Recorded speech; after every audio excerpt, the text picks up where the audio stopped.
My father wasn't just cheating on my mother. He was bringing a nightmare into our home that was destroying our family. My name is Arav. For most of my life, I believed my family was perfect. My dad, Raghav, was the kind of man everyone admired. Charming, confident, always smiling. My mom, Mira, was gentle, graceful, and endlessly patient. Together, they seemed unstoppable, like a team that nothing in the world could break apart. At least that's what I thought. Growing up, I used to tell my friends how lucky I was. Other kids complained about their parents fighting, but not me. My parents laughed together at the dinner table, shared inside jokes I didn't always understand, and sometimes even danced in the living room when their favorite songs played. I thought that's what love looked like. We lived in a modest but warm home. It wasn't about the size or the luxuries. It was about how alive the place felt. My mom filled it with the smell of her cooking. The walls were covered with family photos, and the balcony had little plants she cared for like her children. Dad would tease her about how she loved her plants more than him, and she'd roll her eyes, pretending not to smile. It all seemed so normal, so safe. But illusions are dangerous because they make the cracks invisible until one day the whole thing shatters. The first crack appeared so quietly that I almost didn't notice it.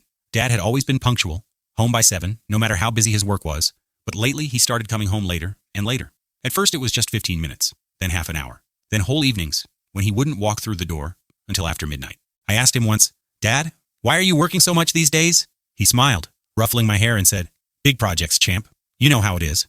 Just temporary. Things will go back to normal soon." I believed him, because why wouldn't I? But I noticed something else. Whenever Mom asked him the same question, his answers weren't so smooth. Sometimes he'd snap, sometimes he'd sigh like she was nagging, sometimes he wouldn't answer at all, pretending to be too tired.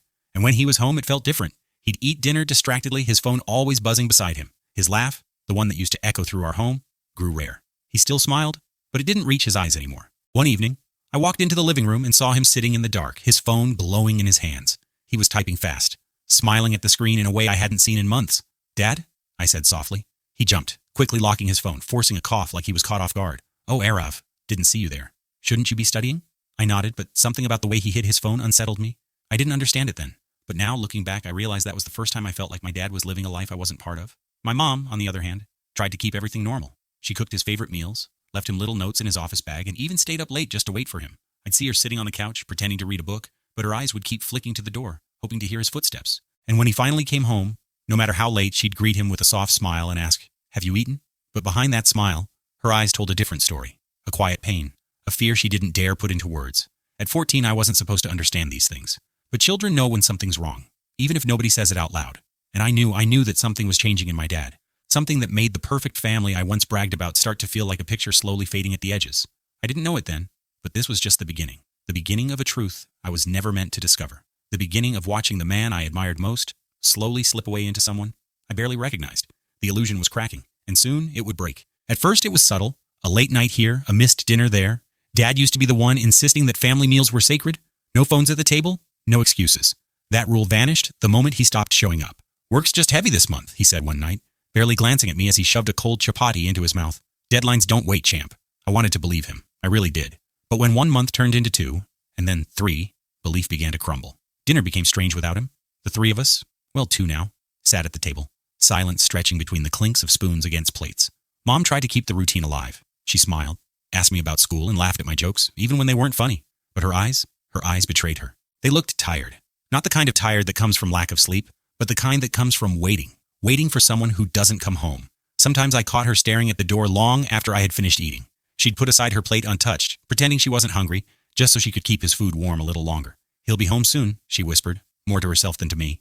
But most nights his chair stayed empty, and when Dad was home, it wasn't much better. He used to talk to us, tell stories about his day, tease Mom until she rolled her eyes, but now his attention was chained to his phone.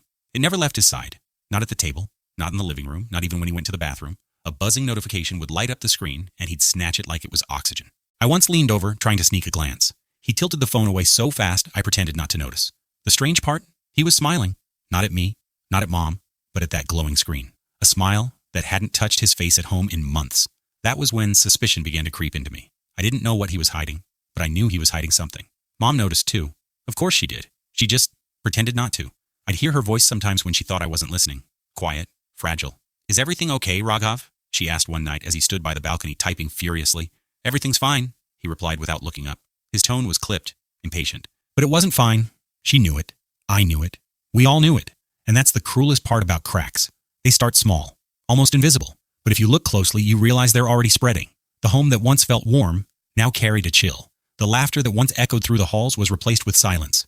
and the man I once saw as my hero was starting to feel like a stranger. Something was changing, and deep inside I feared it was only the beginning. It was a Saturday afternoon, the kind of day Dad usually spent at home, fixing things around the house or dragging me out for cricket practice. But that weekend, he said he had an urgent meeting. I didn't question it at first, until I saw him. I had gone into town with a friend, grabbing a cold drink near the cafe by the main road. That's when I spotted him through the glass window. Dad, sitting at a corner table. But he wasn't alone. Across from him sat a woman I had never seen before. Long black hair, sharp features, and a smile that didn't quite reach her eyes. She leaned across the table, speaking softly, like she owned the air between them. And Dad, he was smiling. Not his usual stiff, distracted smile, but a warm, almost glowing one. A smile I hadn't seen him give Mom in months. I froze, my soda can sweating in my hand. They weren't just talking. There was something in the way she touched his wrist lightly, the way his body leaned toward hers, the way their eyes locked for a moment too long. My stomach twisted. I wanted to burst inside, scream at him, ask who she was, but my feet wouldn't move. I just stood there, hidden behind the glass, invisible. That's when the woman's eyes shifted. For a split second, her gaze flicked toward the window, toward me. It was as if she knew I was watching, and she smiled. But it wasn't a kind smile. It was the kind of smile that made you feel small, trapped. Later that evening, Dad came home as if nothing had happened. Meeting went long, he said, tossing his keys on the counter. Traffic was terrible. I stared at him, searching for cracks in his lie. He didn't flinch. He didn't even blink. But I couldn't unsee what I had seen. Days passed, but the image of that woman stayed in my head. Her name came to me later, whispered through an overheard phone call. Anaya. Her voice carried this strange calmness when she spoke to Dad over the phone late at night. The kind of voice that lingers in your head like smoke. And every time he smiled at his screen, I knew it was her. The worst part? It wasn't just about Dad anymore. It was the way Anaya looked at me that day in the cafe. Like she was already weaving me into her game. Like I wasn't just a bystander, but a piece on her board. And somehow, deep inside, I knew she wasn't just a stranger. She was a storm, and she was about to tear my family apart. The evenings at home no longer felt the same. The sound of Raghav's laughter, once the warmth of the house, had turned rare, replaced by clipped conversations, hurried meals, and endless excuses about work. Mira noticed it. Of course she did. No wife, no mother, no woman could miss the sudden chill in the man she had loved for nearly 2 decades. But she said nothing. Late at night, when Arav pretended to sleep, he sometimes heard her in the kitchen, the clink of a teacup, the faint hum of her favorite old song, a song she played only when she was trying to stop herself from crying. She was breaking, quietly. One evening, Raghav rushed out after dinner, muttering about a late client call. His plate was barely touched. Mira sat still at the table, staring at the untouched food, her hands folded in her lap. "Aren't you going to eat, Mom?" Arav asked softly. She looked up and forced a smile. "I'm not hungry, Beta. You eat." But her eyes betrayed her. They looked hollow. Arav wanted to tell her what he'd seen, wanted to shout, "It's not work, Mom. It's her, that woman." But something in her silence stopped him. Mira was carrying a storm inside her chest, but she refused to let it spill over into Arav's world. She stitched her pain into quiet strength, hiding it behind everyday gestures, cooking his favorite breakfast, asking about his school, laughing at jokes that didn't reach her heart. She was protecting him, even as she was crumbling. One night, Arav caught her sitting on the edge of her bed, clutching her wedding photo. Her fingers brushed over Raghav's face, as if trying to trace back the man she once knew. "A love like ours doesn't just disappear," she whispered, not knowing Arav was at the door. But her trembling hands told a different story. The betrayal wasn't fully revealed yet, but Mira felt it. Every missed dinner, every half-truth, every glance Raghav avoided. And instead of confronting him, she chose silence. Because she thought silence could save her family, but silence only made the cracks wider. It started with small changes. Raghav buying a new shirt, brighter and tighter than the muted blues and grays he'd always worn, switching his cologne to something sharp and musky, staying out late, then coming home humming songs Mira didn't recognize. At first, Arav thought maybe Dad was trying to feel younger. But then he saw the truth. All these changes weren't for himself. They were for her, for Anaya. Raghav's phone was never out of reach anymore. Even during dinner, he'd glance at it, smiling at messages he tried to hide. When Mira spoke, he barely listened. When Arav joked, he gave distracted nods. It was as if the man they knew, the father and husband they loved, had been replaced by someone else, someone obsessed. And then came the strangest part. Anaya didn't just stay on the edges of Raghav's life. She started creeping into Arav's. One Saturday afternoon, Arav went to the cafe with his friends. When he returned, Anaya was in their living room, sitting comfortably on the couch, legs crossed, sipping tea as though she belonged there. "Oh, you must be Arav," she said sweetly, her voice sticky with a warmth that felt wrong.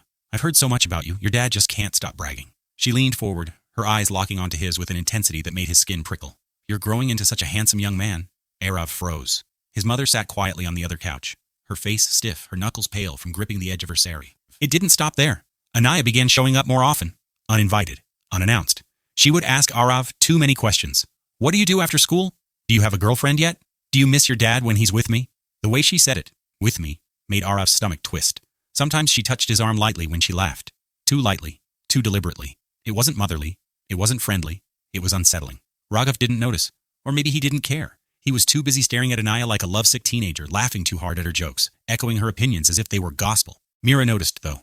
Every time Anaya leaned too close to Arav, every time Raghav brushed off her discomfort, Mira's silence grew heavier, but her eyes burned with quiet pain. That night, Arav couldn't sleep. He kept thinking about the way Anaya's smile lingered on him, the way his dad had changed, the way his mom sat quietly in that living room like a ghost in her own house. It wasn't just betrayal anymore. It was an invasion, and Arav knew this was only the beginning. Mira had lived weeks with suspicion gnawing at her heart.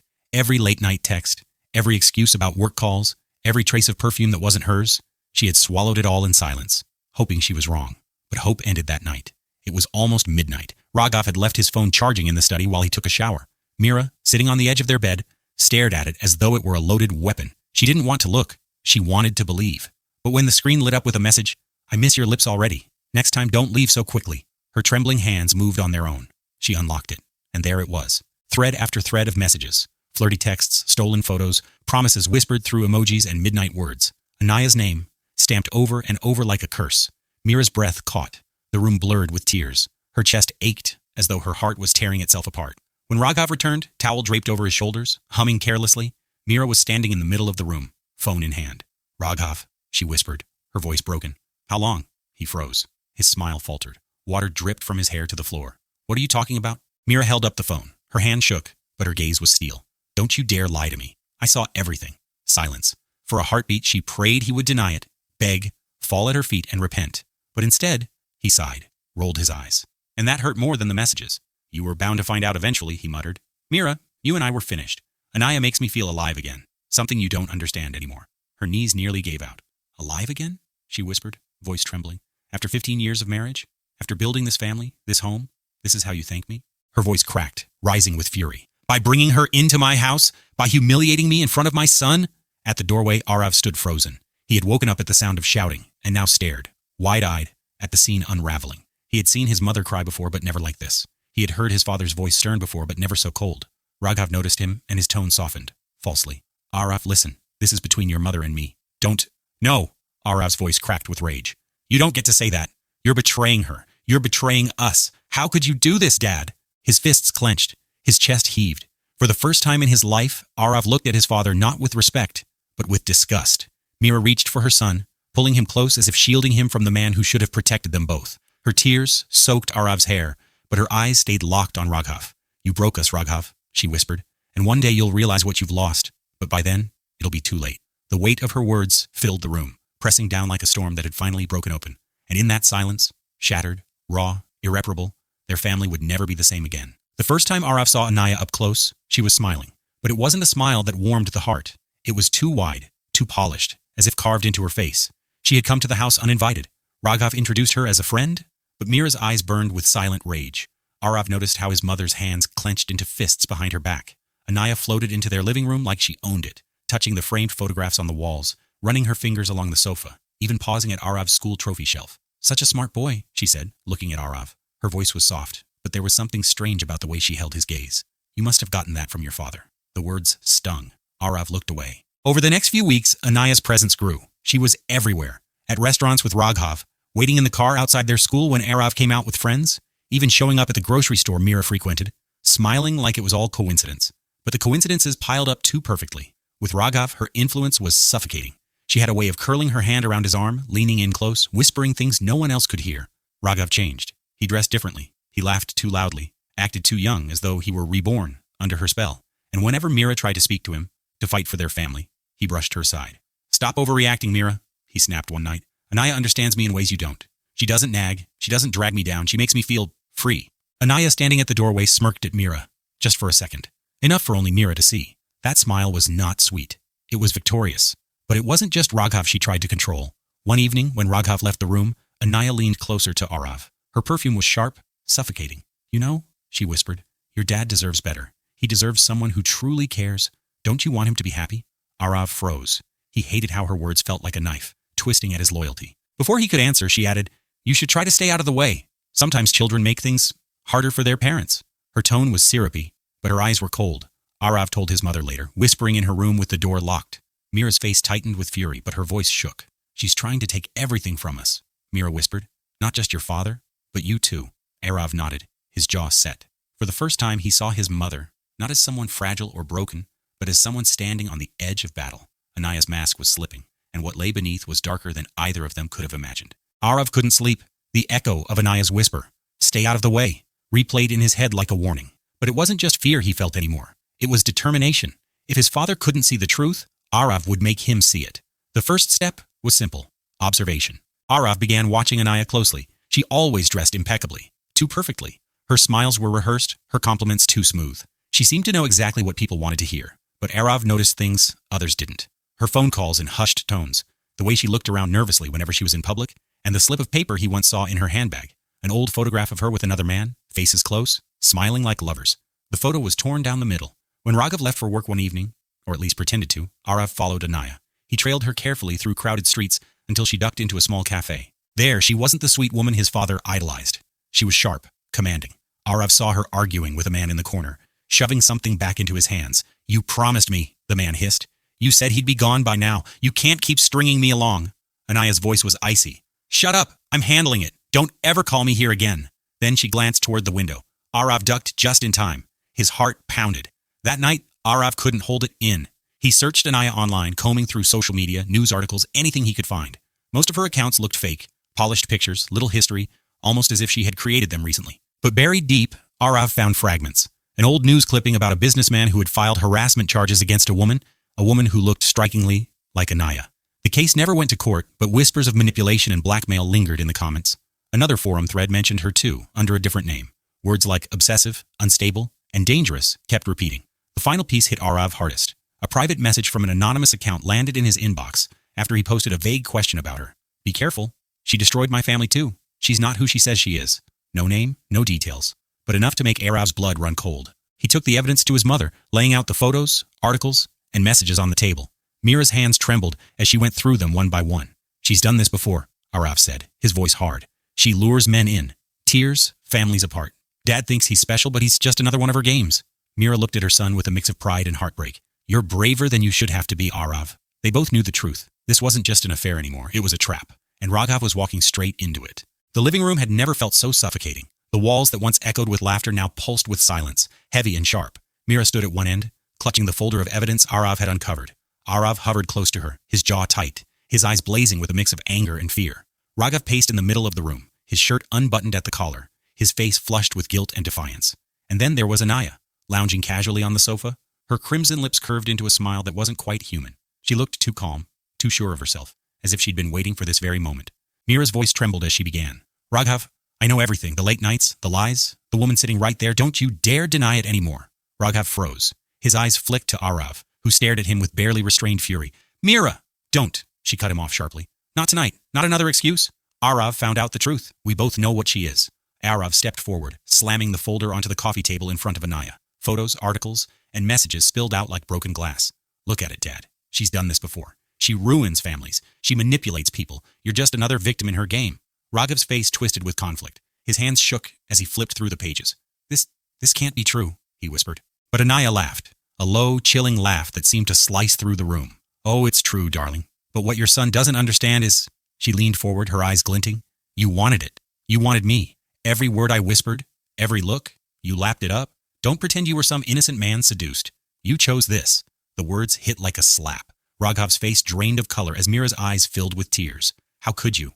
Mira's voice cracked. "After everything we built? After our son? I didn't..." Raghav stammered, but the guilt in his expression betrayed him. Arav's fists clenched at his sides.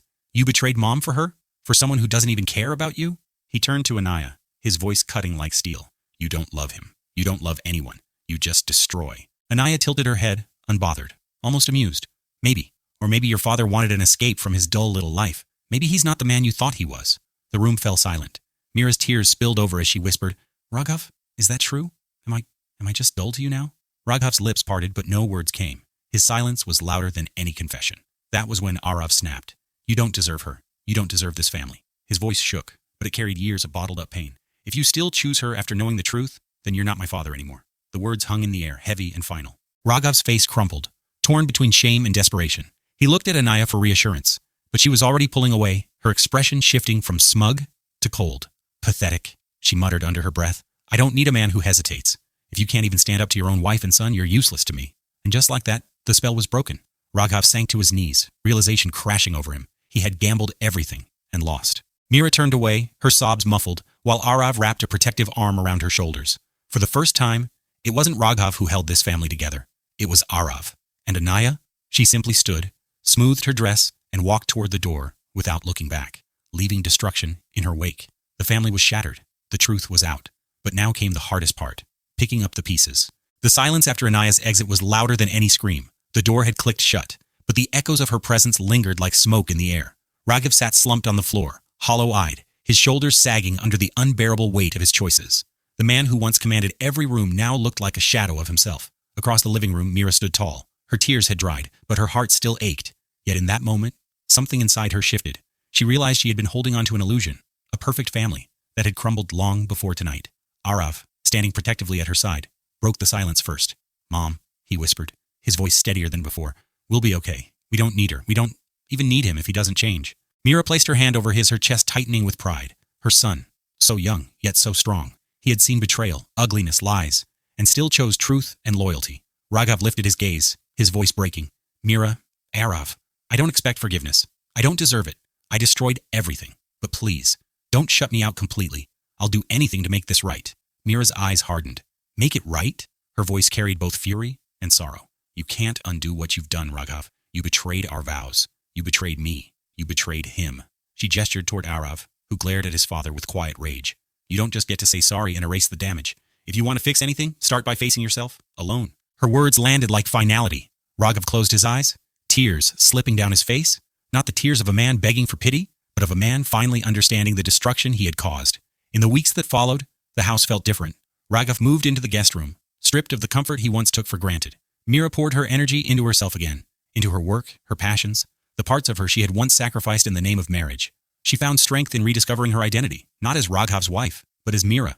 Arav, though scarred by what he had witnessed, grew tougher. He stopped idolizing his father and instead learned what not to become. He studied harder, spent more time with his mother, and became her anchor, even as she became his. One evening, weeks later, the three of them sat at the dining table together. The silence wasn't hostile this time. It was heavy, but healing. Raghav finally spoke. "I don't know if you'll ever forgive me, but I want to spend whatever time I have left proving I can be a better man. Not for me, for you." Mira studied him. She didn't smile, didn't soften, but her eyes reflected something new. Not love, not yet, but acknowledgement, a recognition that broken things can be mended, even if the cracks remain. Arav looked at his father, still distant, still guarded, but deep inside, he knew one truth. He would never let anyone, not even his own father, define his worth again. The scars of betrayal would never fully fade, but in the quiet resilience of a mother and son, and in the painful awakening of a man who had lost everything, there was something fragile, a chance, not for the perfect family they once pretended to be, but for something more honest, more real, a family no longer built on illusion, but on truth.